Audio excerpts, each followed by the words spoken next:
Panel 6 is up next. It's designed to discuss the interagency and its approaches to the forum's focus on resilience and resistance. Moderating this panel is Joint Special Operations University's USAID Chair, Peter Cloutier. Providing their perspectives are a distinguished panel including Mr. Greg Collins from the University of Arizona, Bear Down, and Ambassador retired Lawrence Butler. Peter Cloutier is the Joint Special Operations University Professor for Development and Human Security. He is a career Foreign Service Officer in the United States Agency for International Development, having served as Office Director for programs in Afghanistan, Mozambique, Angola, Timor-Leste, East Timor, and East Timor. Peter, we're looking forward to yours and your panel's comments. Well, thank you for the introduction and good morning, everybody. Welcome to Panel 6. In this session, we will be talking about interagency approaches to resilience and resistance in an era of compound threats. Let me introduce our two panelists. Dr. Greg Collins is Associate Vice President for Resilience and International Development, Research Professor at the University of Arizona. Dr. Collins previously served as the Deputy Assistant Administrator at the United States Agency for International Development, or USAID, where he led the Bureau for Resilience and Food Security. In that role, he provided strategic vision and oversight for the U.S. government's Global Hunger and Food Security Initiative and USAID's efforts to build resilience in areas of recurrent crises. Greg also served as USAID's first resilience coordinator and previously the founding director of USAID's Center for Resilience. He's a globally recognized thought leader on resilience and played a lead role in elevating resilience in USAID and international development. Prior to USAID in 2010, Greg spent over a decade as an analyst and strategic advisor for a variety of United Nations agencies and non-governmental organizations, including the UN Food and Agricultural Organization, the UN World Food Program, UNICEF, and CARE International. He has extensive experience living and working throughout Africa, the Middle East, Asia, and the Caribbean. He earned his PhD in economic sociology from the University of California at Davis, his MPH from Tulane University, and his BA in anthropology from the University of California at Davis. Our second panelist, Ambassador Larry E. Butler, served 40 years with the Foreign Service, including the White House, National Security Council, NATO, USUCOM, USF Iraq, United Nations, and OSCE details. A Balkan expert, he served as Chief of Mission in the former Yugoslavia and North Macedonia, as the United Nations second in command of the High Representative's Office in Bosnia, and in 1993, an OSCE field office head in Kosovo.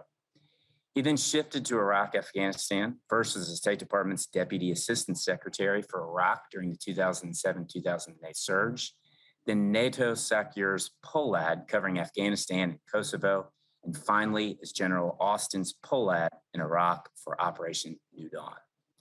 Finally, he was the civilian director to the commander USUCOM in Germany.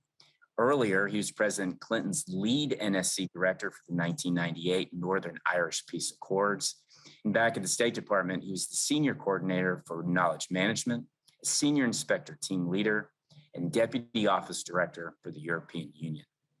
Earlier in his career, he was focused on Russia, the USSR, as part of the Cold War, serving in Finland and communist Bulgaria.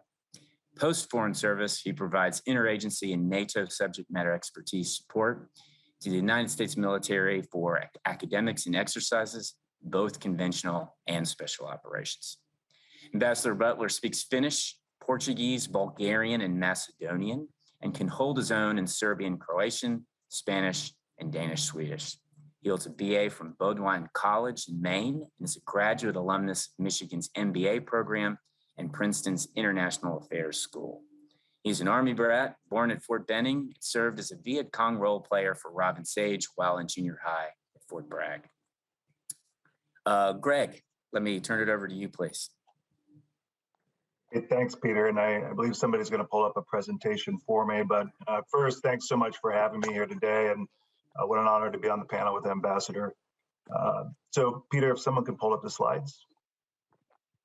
All right, so I'm going to talk a little bit today about the rise of resilience in the field of international development. I think it's important for you to have that short history because it'll give you an opportunity to see how this plugs in and relates to your work. But one of the main key takeaways is beginning in 2010 until the present, resilience has continued to elevate within the agency and beyond the agency within the field of international development. It began in 2010-11 with a major drought crisis in the Horn of Africa, followed by another in the Sahel in Western Africa. But then the work expanded in 2015-16 in the wake of our progress on reducing global hunger, reversing course in the face of protracted conflict and accelerating climate impacts. Then, of course, in 2020, and I'll go through a little bit of data on this, we experienced a massive global shock that had huge implications for backsliding on development progress generally, but on poverty and hunger specifically. And then even past the beginning of COVID, resilience has been elevated in the context of the Global Fragility Strategy and Global Fragility Act, and I believe the ambassador will speak a little bit to that. And then, of course, with this administration's climate ambition, resilience again continues to be elevated. So this seemingly ephemeral term that could have been the flavor of the month actually has stuck in the field of international development. Also, one other key takeaway for this presentation is that the efforts to build resilience continue to focus in areas of recurrent crisis, repeat large-scale humanitarian emergencies. And that's incredibly important to this conversation because it connects to the geographies that you all care about. And so there's a real opportunity for interagency action when we shift the international development space from sort of areas that are more peaceful, areas where the conditions seem right for development, and we take that chance and put long-term investments in places like Somalia, the highlands of Ethiopia, northeastern Nigeria, eastern DRC, et cetera. And the reason that that shift has occurred, I'll get into in a minute as well, but the main takeaway there is when we began this work in 2010, we were talking about recurrent drought crisis. Now the primary driver of humanitarian need globally is conflict. There is a distinction between how I'll talk about resilience in the work and building resilience to recurrent crisis and the efforts and ambition of the Global Fragility Strategy, but they are definitely conceptually connected and intertwined, and hopefully will be geographically intertwined as they select countries for that effort. And then the final takeaway, resilience efforts leverage the entire toolkit from health and food security to governance within USAID, but that alone is insufficient to achieve its aims. Next slide, please. So first, a definition. I think this is actually consistent with the definition in the Global Fragility Strategy. It's a little bit overspecified. This is what happens when you get 1,000 bureaucrats together to define something. But it's actually quite useful because it positions resilience not as an outcome, but as an ability. And that ability exists at multiple scales: people, households, countries, systems. And it's an ability to mitigate, adapt to, and recover from shocks and stresses, with the ambition that we don't just return people to their prior state of vulnerability, but we actually facilitate inclusive growth and reduce chronic vulnerability. Next slide. So go ahead. Sorry, I'm one ahead of you. Go ahead, next slide. And one more. Okay, great. So what was the impetus and rationale for USAID shifting its efforts into areas of recurrent crisis to focus on building resilience there? I like to think of it in terms of the cost. And one of the most important driving factors was the cost in terms of lost lives, livelihoods, and aspirations. And when this work began, there was a huge famine in Somalia. 250,000 people died, half of them children under 5. But there was a much bigger impact in terms of livelihoods lost and aspirations lost, and that connects really importantly to the threat that these areas become breeding grounds for recruitment grounds for extremist groups. Also, losses to national and regional economies. That was incredibly important because that's how we got governments like Kenya, Ethiopia before its prior state, its current state, the government of Niger and other governments to begin investing their own dollars to deal with the problem because it had consequences for them. And then the cost, a simple dollar cost, if you click one ahead, to the US government and ultimately the US taxpayer of going back to the same places. Give me one forward. Going back to the same places every few years with huge emergency outlays, not to improve people's well-being over time, simply to save their lives in the moment. In a place like Ethiopia, that dollar cost was $5 billion in humanitarian emergency assistance. And so the thinking that really shifted to this idea that an ounce of prevention is worth a pound of cure, and we've actually modeled it out and estimate that every dollar invested in resilience in areas of recurrent crisis would result in a reduction in humanitarian assistance needs and losses of about $3. So a clear return on investment. Next slide. Click one more. Great. So here are USAID's focused resilience countries. Phase one, the effort was really, as I said earlier, driven around cyclical climate and drought emergencies, punctuated by floods. Even in Burkina Faso and Niger, when we started this work in 2011-12, it really was about, there was herder-farmer conflict, but not the type of conflict we see today. And then phase two, we really saw this shift in the effort, a recognition that protracted crisis were driving humanitarian assistance more and more. So the Eastern DRC, Northeastern Nigeria, South Sudan, Zimbabwe, and then countries we were working in, Mali, Burkina Faso, and Nigeria, also shifted to become much more conflict-driven crises. So an important shift that connects to the interests here of folks joining us today. Next slide. So just quickly on the types of investments USAID is making in these areas, and they're informed by the evidence about what are the sources of resilience that explain why some households and communities and countries fare better in the face of shock events than others households, communities, and countries.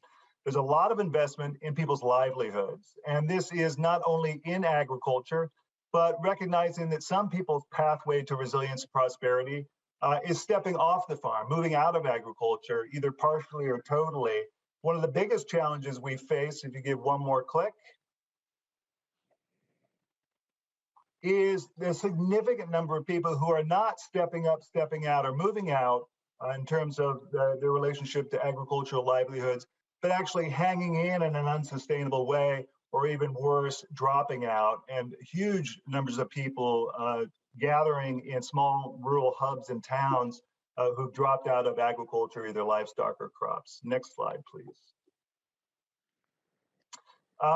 This slide looks at those sources of resilience that go beyond households and communities, and it recognizes whether California or Kenya, there's going to be shocks and stresses that overwhelm the capacity of households and communities to manage on their own. These are investments in markets, social safety nets, which plays a huge role in COVID-19 in protecting well-being, natural resource management, climate risk management, conflict mitigation and management, an incredibly important set of investments in that area, particularly around herder-farmer conflict, but more and more as we look at Sahel and West Africa, integrating this work with a group of the Office of Transition Initiatives and others working on countering violent extremism. Next slide. The third and final sort of bucket of investment is in resilient people. And this is human capital in the form of education, health, nutrition, et cetera. But also critically important, it's investment in women's empowerment, in people's aspirations, helping build their confidence to adapt to shocks and stresses, and also people's agency or their sense that they can shape their own future. And those seem to be incredibly important sources of resilience, as much as things like access to financial services, et cetera. Next slide, please. So in practice, what is the payoff of this? So this is data from an El Nino-induced major drought in Ethiopia. It was the most significant drought since the 1985 drought that led to widespread famine in the north of the country. And what happened, we were able to show that in communities where we invested heavily in resilience, households were actually able to maintain their food security status in the face of that shock event. And when we looked at other communities, households actually fell off a cliff, experienced a 30% decline in their food security, losses of livelihoods, losses of aspiration. So critically important proof that an ounce of prevention is in fact a pound of cure. Next slide, please. Now here's the daunting truth of the moment and the urgency of this moment. COVID-19, a global shock, reverberates through food systems and has resulted in approximately 100 million additional people descending into poverty and hunger. And the sobering truth of that is, in places like sub-Saharan Africa, there's not going to be a quick bounce back.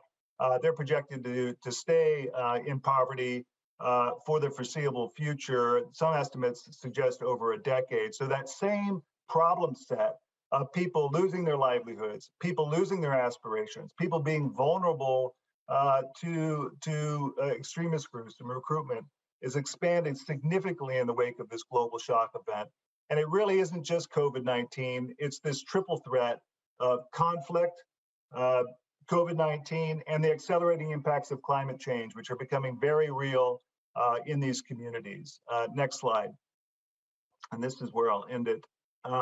This is the increased humanitarian assistance need as a result of COVID on top of conflict, on top of climate impacts in places like East Africa, on top of locusts. And it's already stretching the humanitarian system's ability to respond. And these are people who are already hungry and poor and now have been pushed into crisis levels of hunger. And so my main message, or the main takeaway, should be when people are experiencing this degree of deprivation, this lack of resilience in places like northeastern Nigeria, in places like Somalia, it really puts people in an incredibly bad position of having to make bad choices. And where we see these successes and we see improvements in places like northern Kenya, we see livelihoods and aspirations increase. But we got a lot of work to go, and this really has all the opportunity in the world to be a significant interagency effort. I don't think we're there yet, but that's part of the reason we're having this conversation today. Back to you, Peter. Thank you, Greg. Fantastic perspective and use of data there. Let me turn to Ambassador Butler. Hey, Peter, thanks very much. I apologize for the setting. I'm in a rental car somewhere on Fort Bragg, which is fitting considering all the special operations folks here, civil affairs, conventional SOF, as well as others. So it's yeah, this is it's unique opportunity, but it's kind of a unique office that I'm sitting in right now, considering it's like 30 degrees outside, and I'm not going to stand and freeze out.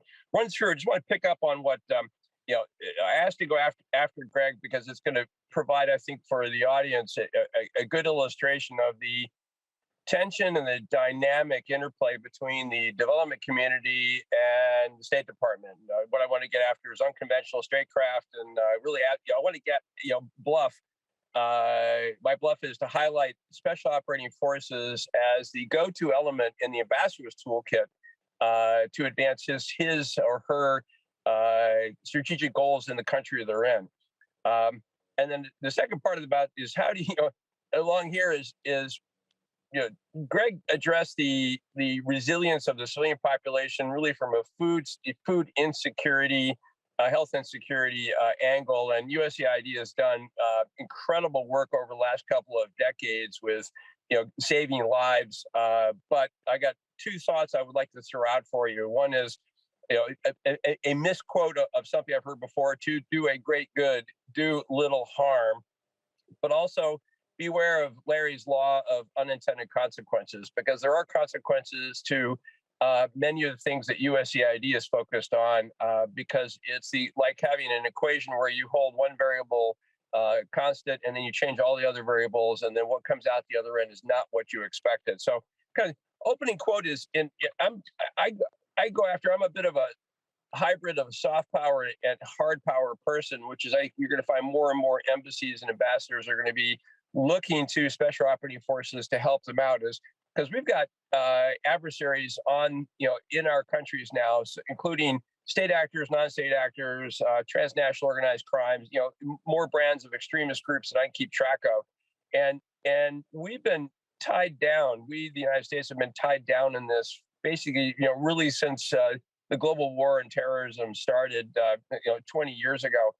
And these lessons are not lost on our great power rivals. So I'm going to pick up on GPC or strategic competition, and I want to focus on Russia's version of hybrid warfare, which includes sending private military companies, contractors to Africa, Iran's proxies, China's Belt and Road Initiative, and you're going to see slides on those.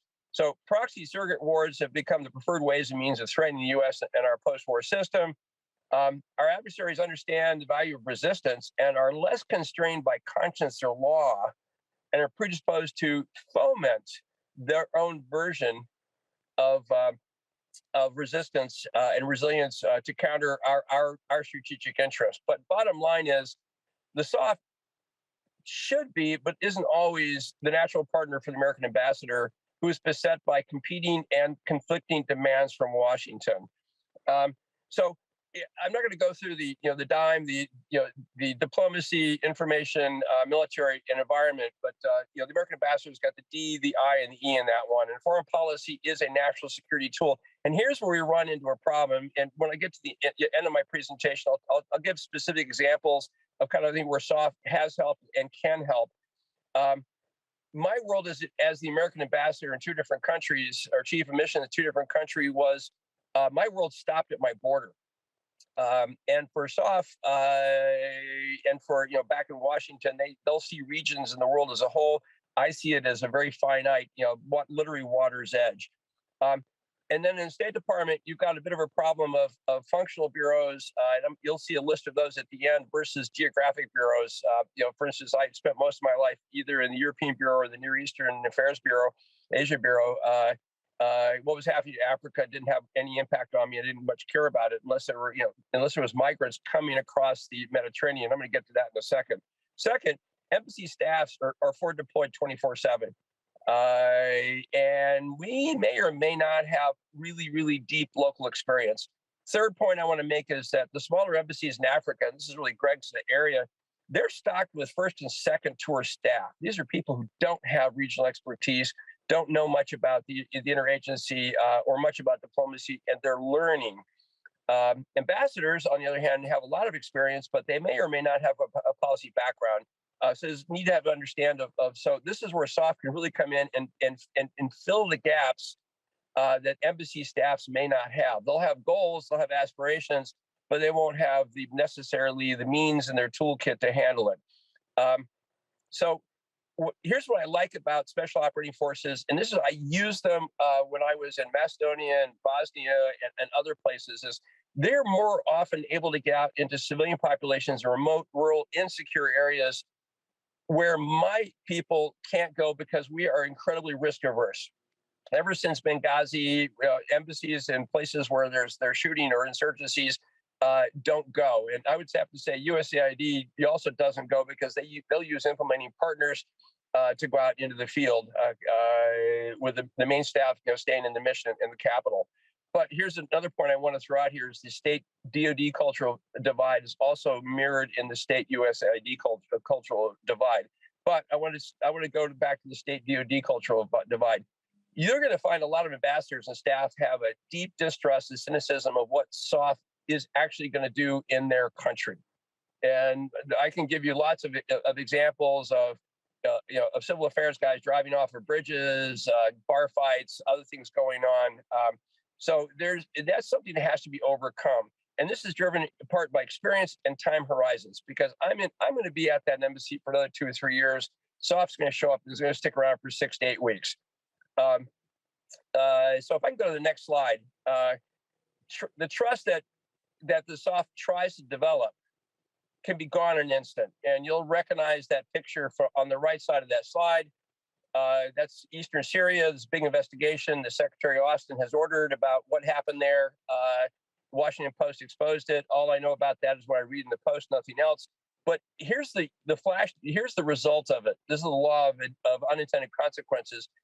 A counterterrorism operation against ISIS in Eastern Syria leads to a letter signed by 40 plus non-governmental or humanitarian development organizations. This is one just happens to be the Amnesty International version of it, sent to the secretary asking, can you please reduce civilian harm?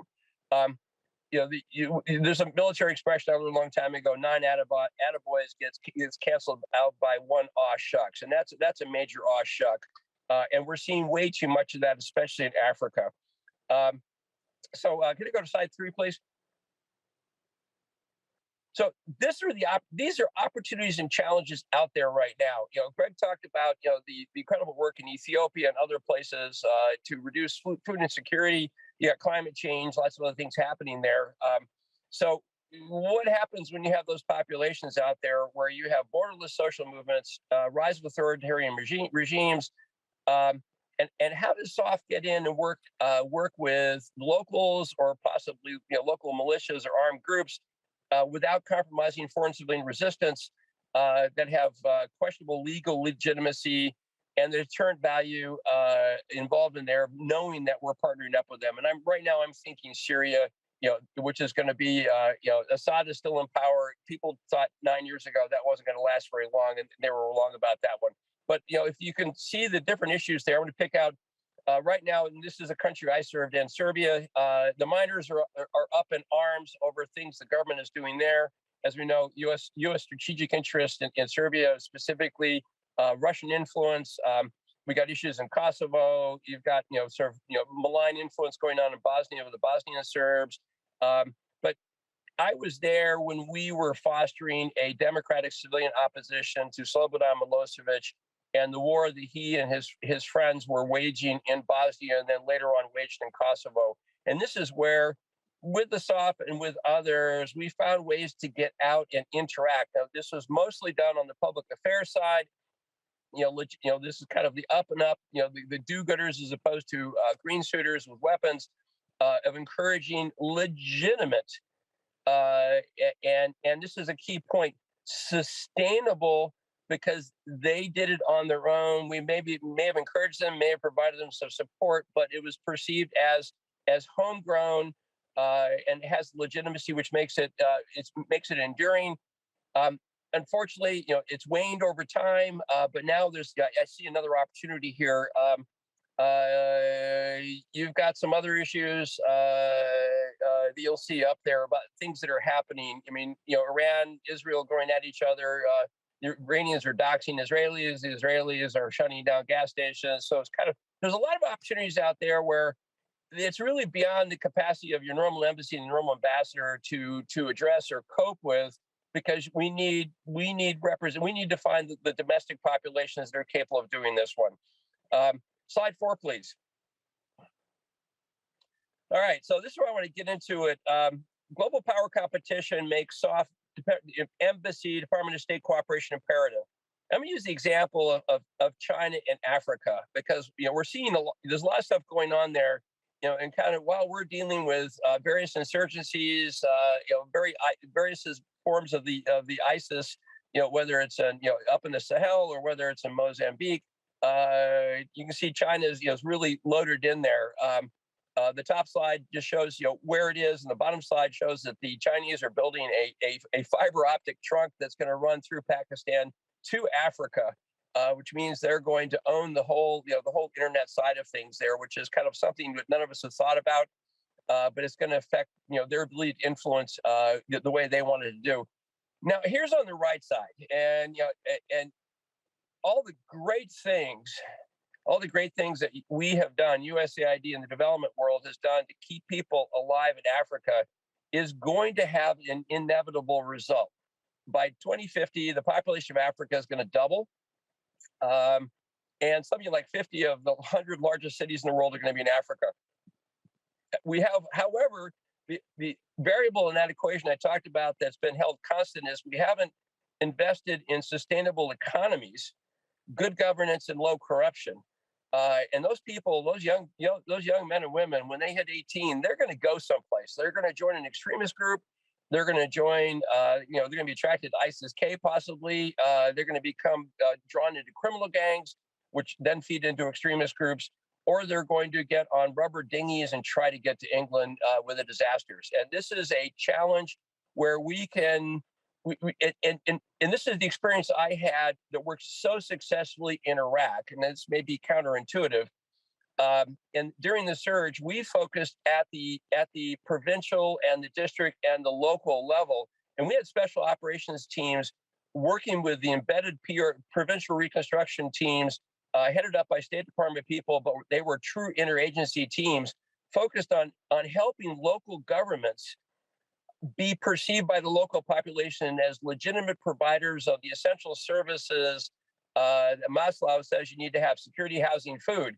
If you don't have those, the rest of it doesn't matter. But if you only have one or two of those, the last one, in this case, food security, also doesn't matter, because now you got a problem with people that maybe are fed, but they're dissatisfied because there's no security, or the local government's perceived as corrupt. And I'm going to go back to Mozambique in a second.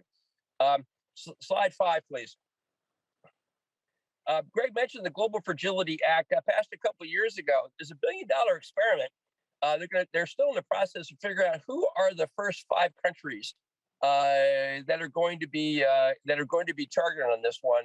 And this is really an outshoot of the Millennium Challenge Corporation, the MCC. I guess there's a branding problem with the name of fragility, because the 5 lucky countries that are going to be recipient of money probably don't want to be tagged as fragile, but that is a reality.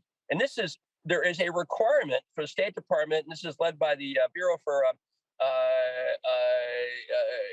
Conflict and Stability Operations, to work in DoD and the other agencies. So it needs to be a whole of government, but it's going to be run out of Washington and to be directed at particular embassies. We'll see how that goes, but it's a good start and it's a good concept.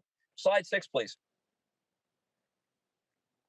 All right, State Department. Do a State Department tradecraft really, really quickly. Statecraft is, 4 things to know about state. 1, even though we have plans, trust me, we don't have a planning culture.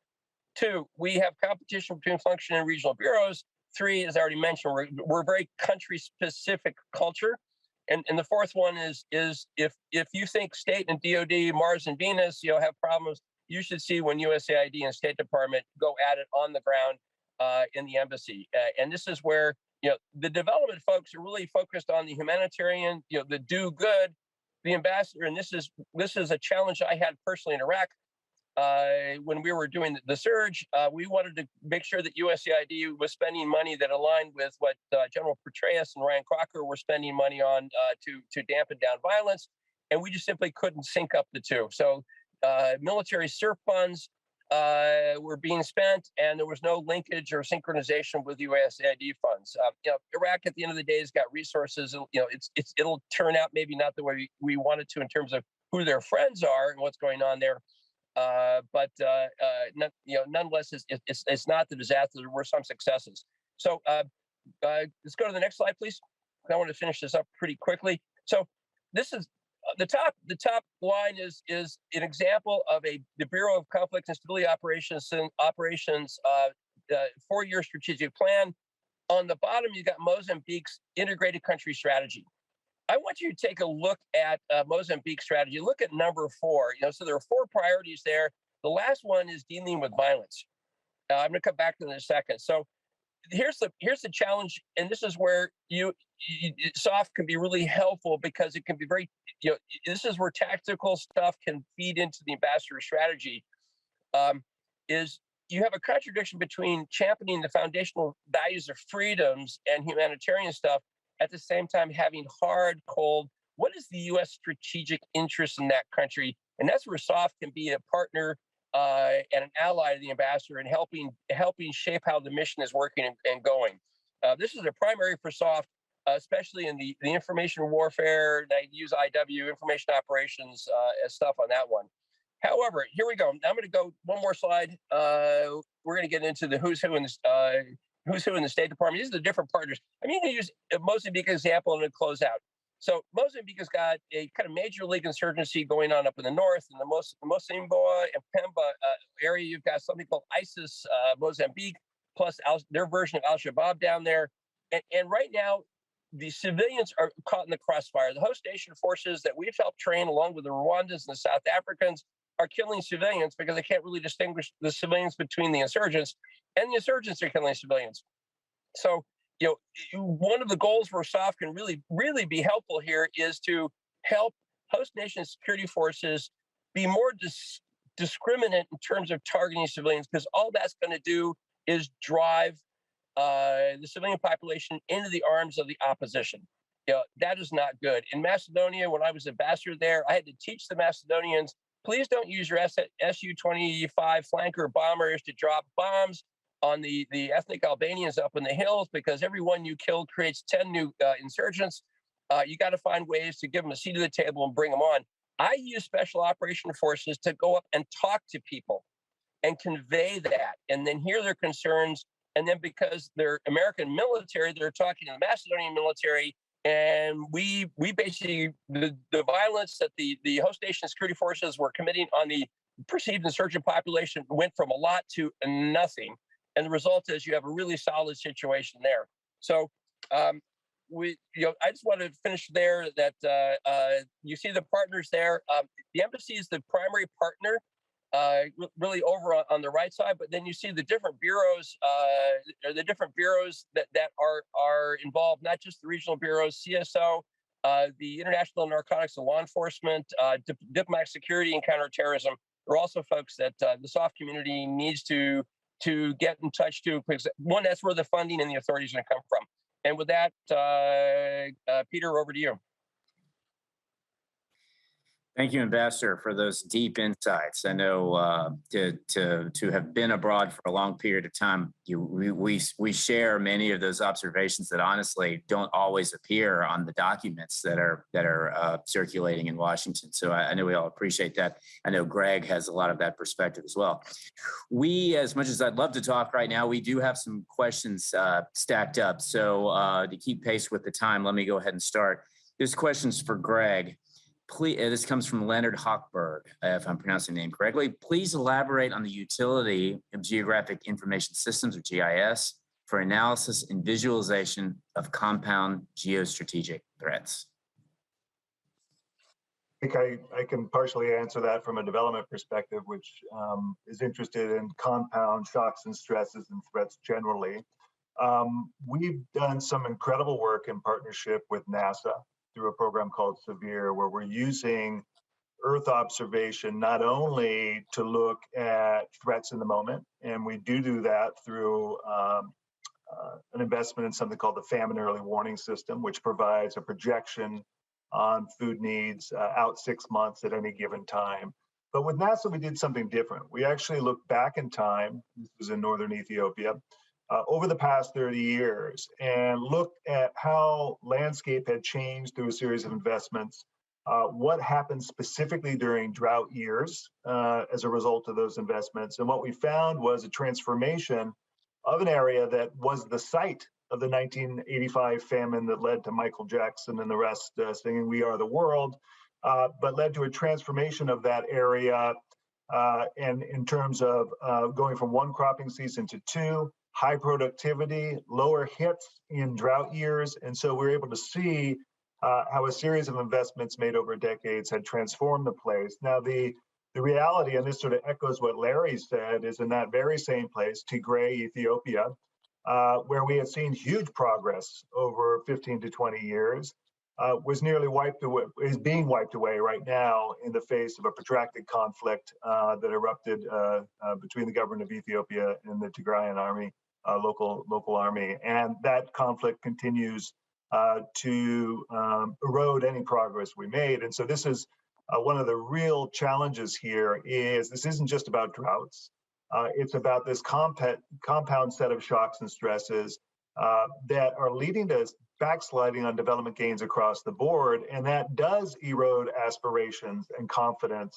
And again, sort of creates the conditions that people are forced to make bad choices. And so, my own experience in Somalia, my own experience in Sahelian West Africa, having been up in northeastern Nigeria for a bit, people are really being put in an unenviable situation. And one of the roles that soft development interventions can play is to begin to make investments to give people an alternative.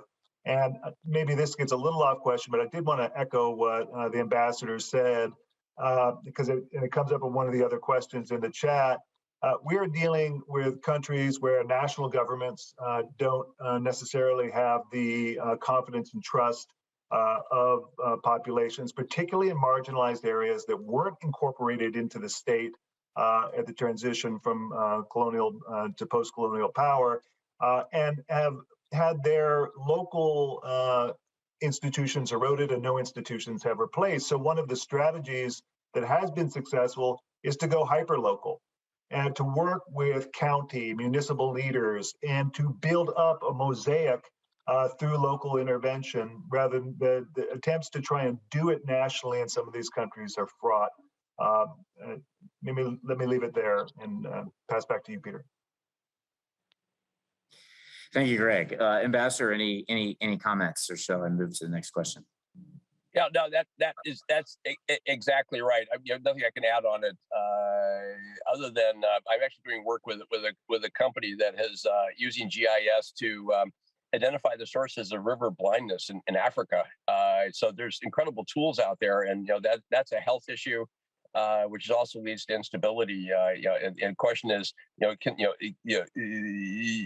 could either the military or USAID or State Department actually utilize things like that? And he was talking about conflict. I'm looking at all the factors that go into it. It's not just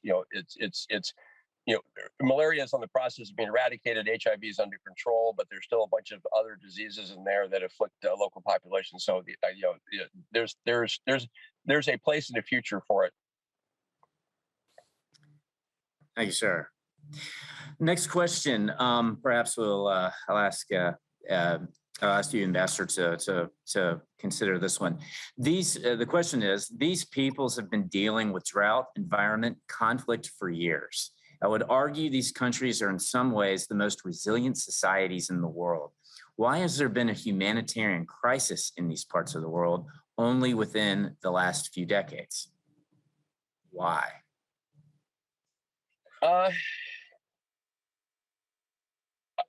I'm going to go with the low-hanging fruit on that one. Let's go with climate change right now. I'm certainly, Greg would agree with me on that. You have the El Nino induced drought. You're having rising sea levels. Let's go back to Mozambique right now. The forecast is the approaching rainy season. They're forecasting to be a lot less rain than normal, which is going to have impacts on agriculture. It may make it easier for folks to run around with guns. We used to say in Afghanistan, the winter, the fighting season started when the snow melted. In Africa, the rainy season will have effects on it. So I think it's a combination of I'm not a Malthusian economist, despite being an economist, but population growth, lack of good governance, and then climate change induced impacts. And I think you also have, and I'm gonna throw social media under the bus, because it's been so much easier to reach people with a particular ideology or a theology today. So Humanitarian Crisis, Ethiopia is the success story, and then overnight an interethnic conflict or a problem involving in Addis Ababa with the Nobel Prize laureate head of state undoes in literally a month several decades of careful hard work. So there's serendipity, but you're right. People are resilient. I mean, they're going to survive, but they're going to survive in ways that are not necessarily the ways we want them to survive. For instance, getting on boats and trying to get to across the Mediterranean. Thank you, sir. Greg, thoughts on that question? Yeah, I mean, I think the ambassador is right. Climate change is having accelerating impacts. When you go to Somalia, northern Kenya, the lowlands of Ethiopia, the highlands of Ethiopia, and you talk to people, they talk about how it used to be a drought every 7 to 10 years. Then it was 5 to 7 years. Then it was every 3 to 5 years. Now it's every year, if not every other year. And so there is this increasing intensity and frequency of shock events. There are population pressures. There are areas, and I think areas where people are hanging on and dropping out. A lot of mobility. A lot of people leaving areas to go to new places and not finding the prosperity they'd hoped. So you're getting sort of masses of people unemployed or underemployed in sort of rural hubs and towns. But the reality is, if you also go back to these places, these humanitarian crises have existed for a long time. I remember talking to people in Karamoja in northern Uganda, and they talk about the great wiping clean. Well before famines in CNN, these things have been happening. So they're not entirely new. But I also do want to key off this idea that these are some of the most resilient societies in the world. That's absolutely true. I feel like in many ways, everything I learned about resilience, I learned in Somalia, having spent a good chunk of my career there and done my doctoral research on their telecommunications industry. And that there is a truth to that, in that there are capacities, abilities, and assets within these communities that we can build on to help strengthen their resilience. So the starting point is building on the capacities people have. But the intensity, frequency, and compound nature of the shocks and stresses people are facing today easy and quickly overwhelm the capacity of households and communities to manage on their own. And so we do need to work with governments to build systems that catch people when they fall. You know, we do have social safety nets in this country, actually not as good as many other countries. But if we look at what happened globally with COVID-19, the presence of social safety nets explain so well how countries performed economically in the face of the shock event, at least in terms of people descending into poverty. And there's a complete absence of these in the countries we're talking about, say for the World Food Program and coming in if they can get Elon Musk to fund it. Back to you, Peter. Thank you, Greg, for that feedback. We have one other question. I'm particularly interested in this, as I've got a presentation on the subject later today. The question, as actually is for you, Greg, at least initially. How do we increase resiliency in countries with the history of corruption or poor governance?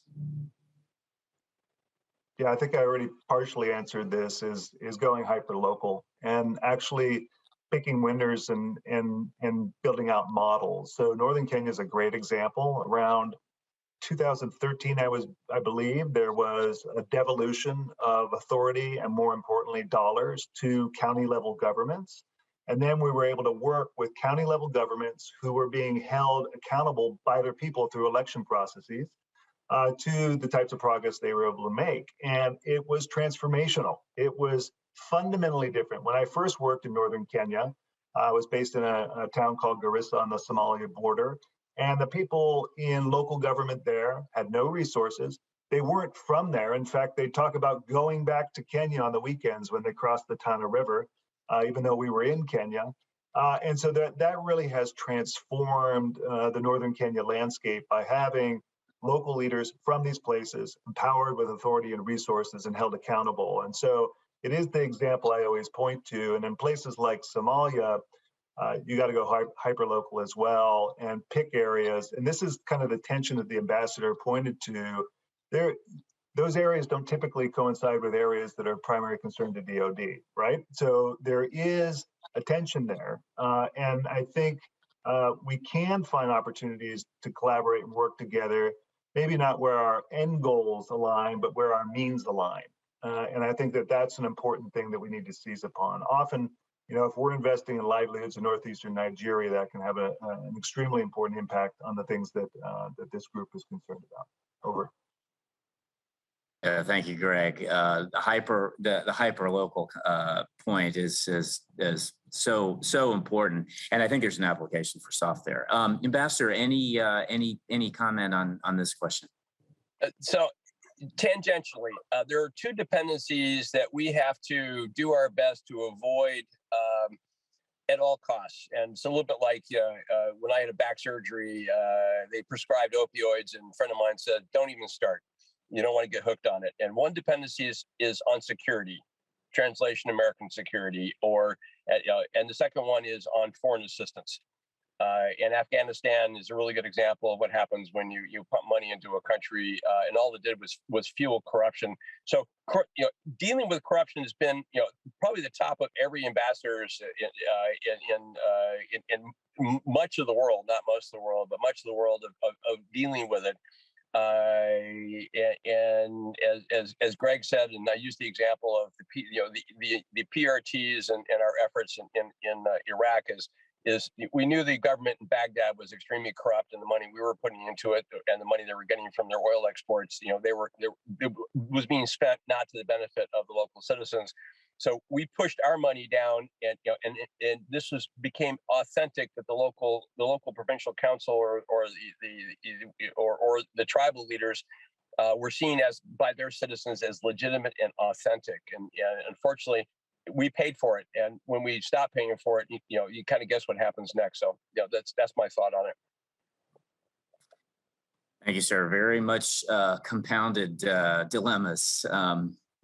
We got two more questions. We've got about 7 minutes to go. So let me jump to one of these next two and see if we can squeeze these in. As seen in Afghanistan and many African countries, we go in, teach farming, create infrastructure, etc., just for the people to return to the old ways, counterintuitive to their prosperity. I mean, Ambassador, you sort of touched on this just now. How do we reconcile this with resiliency for these nations? I'll leave that open for either of you. I'm going to start really shortly because Greg's the expert on this one. Did we always do them a favor by teaching them new farming methods? I mean, there may have been a reason that they farmed the way they did. This is unfortunately, and I've dealt with U.S. Department of Agriculture has agriculture attaches, and they'll send people out, and USAID will do things. In some cases, we have helped revolutionize, and improved how they farmed, and then we found out later on it wasn't good for the local ecology, or it screwed up the local society. And this is where having cultural awareness and understanding of how they got to where they are before you jump in and say, well, in Omaha, out in the Great Plains states, this is how we grow wheat. Well, that's indigenous to us, not necessarily other. But Greg, you're the expert on this. Yeah, I think there has been a tendency in the past, it is changing, to try and improve, for example, smallholder farming within constraints don't allow it to ultimately lead to prosperity. So, you go from growing 1 bag of maize to 2 bags of maize, you marginally improve your life. But I think there's been a recognition that the pathway to resilience and prosperity for today's small farmers isn't always on farm. And so opening up investments that allow people to step a foot out or move entirely out. And we have to have a vision for this, not of hundreds of millions of farmers marginally improving, but of some farmers who have the right conditions improving on a pathway to prosperity. But a lot of people leaving production and getting involved in the market side of agriculture, and agriculture is a small business. So there has been a lot of progress in that respect. I do think maybe to loop back on the social media, one of the real challenges with young people in Africa, that's anyone under 35, is people, they're seeing a world that their parents weren't exposed to, and they don't want to be farmers. They have aspirations that go beyond that. And so how do we meet youth where they are, both geographically, but aspirationally in terms of their economic pathways to prosperity? But I do think I'm not sure that we see so much people returning to their own ways. What the real problem, as I see it, is people are hanging on too long to livelihoods that aren't viable, and ultimately dropping out rather than making proactive choices or being supported to make proactive movements into other livelihood pathways. And this we see in the accumulation of people in small rural hubs and towns, on the outskirts of big cities, where it looks like they're living in utter misery, but they're marginally better than they were doing in whatever small town they came from. But that, as we started this conversation, is not a pathway to resilience and prosperity that gets away from this massive challenge we have of people whose aspirations have been dashed. Back to you, Peter. Thank you, Greg. Those are some very important points. Really dig deep into these issues. We got multiple questions here. We've only got 3 minutes left, so I'm going to pick a question here that has fallen outside of some of the other ones. So apologies, audience. Regarding social media, can you discuss what we can do to develop integrated messaging into a region? Oh, I'll leave that open for either of you. Yeah, let's see who wants to throw himself on that hand grenade. I'll start because I live in that world, and I was in it before we had social media, and I'm not on Twitter. I'm not on Facebook, and there's a reason for it. The State Department has the Global Engagement Center. I know the military, the different global combatant commands also, follow social media and things like that, and then the individual embassies. And I think the challenge that I see is what is the messaging? How fast can you get it out? There's an authorities issue that always, again, we're a nation of laws, and both if you're either civilian agency or Department of Defense agencies, you've got different authorities, different laws, different constraints, and then of course we're accountable.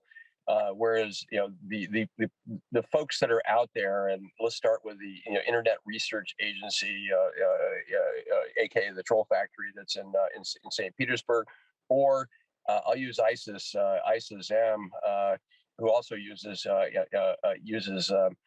social media. So there's two thoughts of that. One is who's directing the orchestra of how we respond to the social media that attempts to stir up and undermine legitimate governments and cause chaos or recruit people to various causes that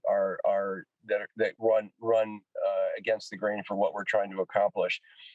One, we're slow. I don't think we're very effective. We don't always have the cultural awareness. It's gotten better. But this is where I think it's a private public partnership where we have to find authentic voices. There's been some incredible successes. You're never going to hear about them because they're probably classified. Some you have heard about, but you just can't throw up your hands and accept defeat in the social media sphere. You've got to adapt to it, figure out how to shape it. But the problem is our credibility depends on us not lying. Our credibility is for us to be seen as truthful and reliable, and that's a real challenge for us. Greg, any thoughts on that?